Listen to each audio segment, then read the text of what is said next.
আমার দরকার হলে আমি আমার স্বামীকে ডেকে নেব, তোমায় নয়। যেমন আপনার ইচ্ছে, কিন্তু যদি আমাকে ডাকো তাহলে আমি অবশ্যই আসবো। রাধা, ওখানে কি দেখছো?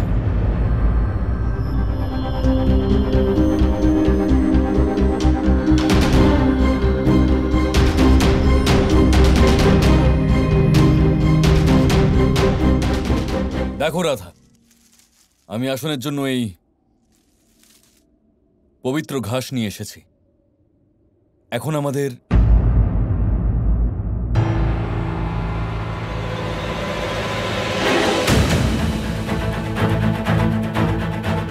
রাধা, তুমি আসন বানিয়েও নিয়েছ, কিন্তু তুমি এই ঘাস কোথা থেকে পেলে?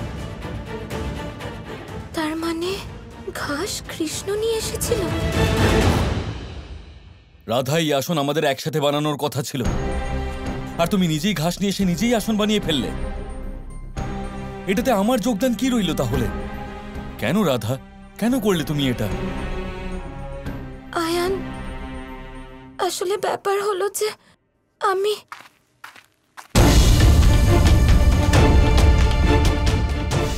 আসন তৈরি হয়ে গেছে? আগে হ্যাঁ।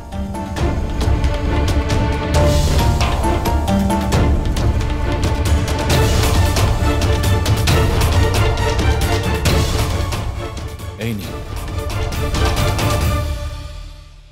খুব সুন্দর আসন তৈরি হয়েছে, দেখেই বোঝা যাচ্ছে যে পরিশুদ্ধ প্রেম দিয়ে বানানো।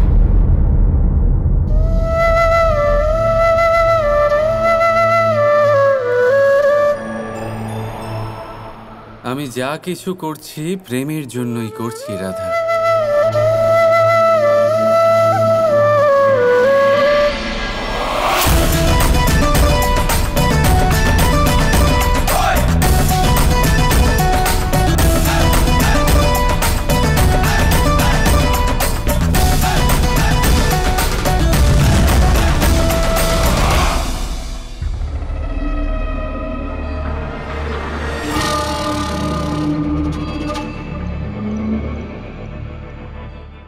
এসো আয়ান, এসো।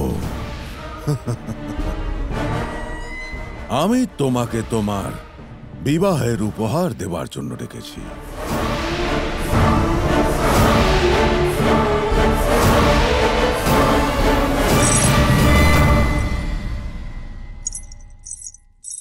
নূপুর, নাও পরো এটা, আর নৃত্য পরিবেশন করে মহারাজ কংসের মনোরঞ্জন করো।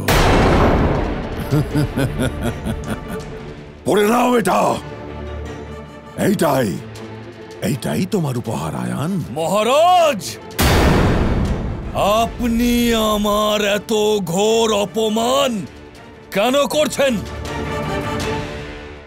অপমান না আয়ান, আমি তোমার অপমান করছি না আয়ান। যে পুরুষ তার পত্নীর ইশারায় নৃত্য করে, তার মহারাজ কংসের সামনে নৃত্য পরিবেশন করতে কিসের লজ্জা আয়ান? শুনেছি রাধা এখনো তোমাকে নিজেকে স্পর্শ করতে দেয়নি।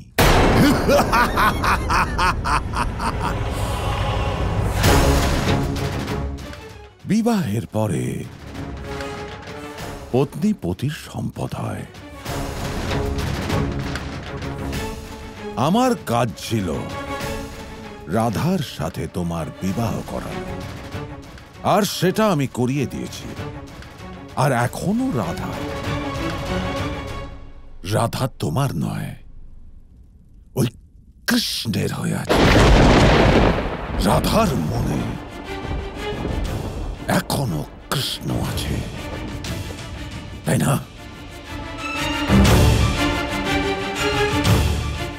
কি হলো?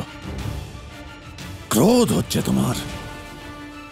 হওয়াই তো উচিত, হওয়াই তো উচিত। এই পরিস্থিতিতে তো যে কোনো পুরুষের ক্রোধ হবেই, কিন্তু ক্রোধ দিয়ে নয়। শক্তি, শক্তি দিয়ে কাজ করতে হবে তোমাকে।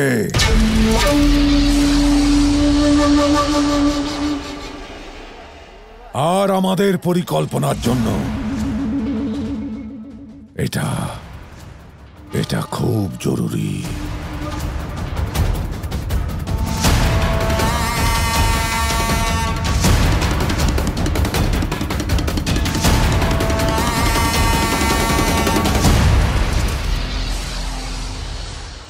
এই উপহার রাধার জন্য। যাও, দিয়ে দাও ওকে।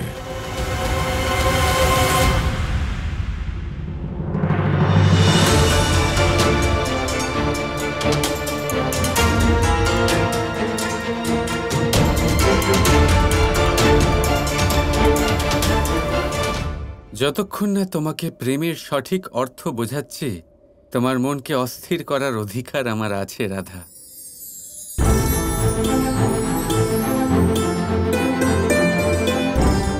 আর এই বাঁশির সুর শুধুমাত্র তুমিই শুনতে পাবে।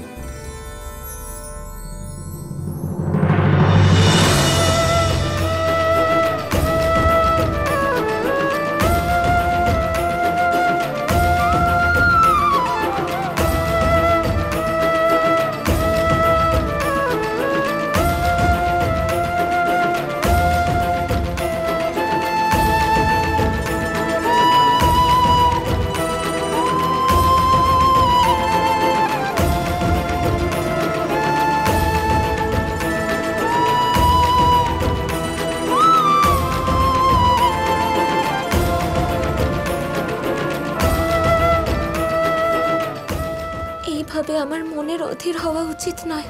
আমাকে যে কোনো ভাবে নিজের মনকে নিয়ন্ত্রণ করতে হবে, যে কোনো ভাবে এই নাম মুছতে হবে।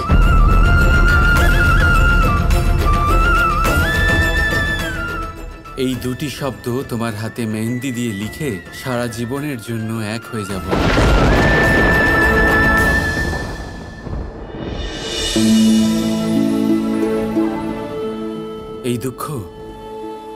এই দুঃখ শুধু কিছুক্ষণের জন্য হয় রাধা,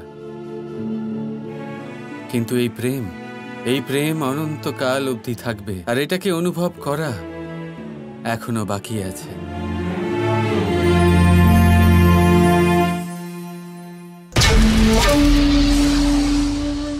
অক্রূর, বলুন মহারাজ। অক্রূর, ঋষি দুর্বাসার তপস্যা ভঙ্গ করার প্রস্তুতি হয়ে গেছে। মহারাজ, কর্কশাসুর আপনার সেবার জন্য প্রস্তুত রয়েছে।